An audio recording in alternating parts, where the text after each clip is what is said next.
Genius Scottish প্রকৌশলী Robert Sterling এর নাম অনুসারে তৈরি এই ইঞ্জিনের 200 বছরেরও বেশি সময়ের একটি সমৃদ্ধ ইতিহাস রয়েছে।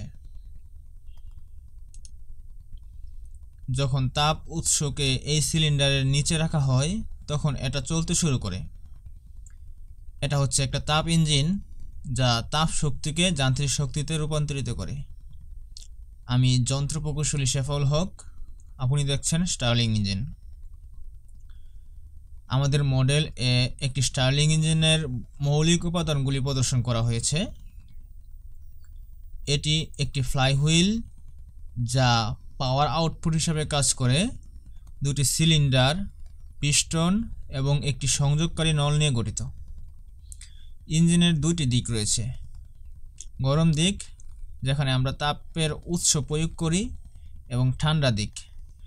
উভয় দিকের পিস্টনগুলি সিল করা সিলিন্ডারের মধ্যে একটি নল দ্বারা সংযুক্ত থাকে। ইঞ্জিনকে গতিশীল করতে আমরা গরম দিকে তাপ প্রয়োগ করি। এটি জ্বালানি পুড়িয়ে, সৌরতাপ, গরম জল, এমনকি আপনার হাতের উষ্ণতা থেকেও হতে পারে। গরম বাতাস প্রসারিত হওয়ার সাথে সাথে এটি পিস্টনকে ধাক্কা দেয়, ফ্লাইহুইলকে চালিত করে। বায়ু তারপর পিস্টন এবং সিলিন্ডার এর মাঝখানের যেই ফাঁকা জায়গাটা আছে সেটা দিয়ে ঠান্ডা দিকে চলে যায়। সেখানে এটি ঠান্ডা হয়, সংকুচিত হয় এবং প্রত্যাবর্তন প্রক্রিয়া শুরু করে। এই অংশে তাপ দ্রুত ছেড়ে দেওয়ার জন্য ফিন ব্যবহার করা হয়। স্টার্লিং ইঞ্জিন বায়ুর তাপ প্রসারণ, শীতল এবং সংকোচনের এ প্রক্রিয়া বারবার পুনরাবৃত্তি করে ইঞ্জিনকে চালিত করে। স্টার্লিং ইঞ্জিন বহুমুখী, এটি বিভিন্ন উৎস থেকে তাপ ব্যবহার করতে পারে। এই তো আপনি পদার্থের একটি সুন্দর ও চমকপ্রদ ব্যবহার সম্পর্কে জানলেন।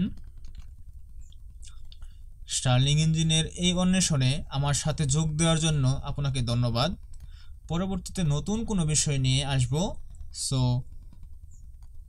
ভিডিওটি ভালো লাগলে লাইক, শেয়ার এবং সাবস্ক্রাইব করে সাথেই থাকুন।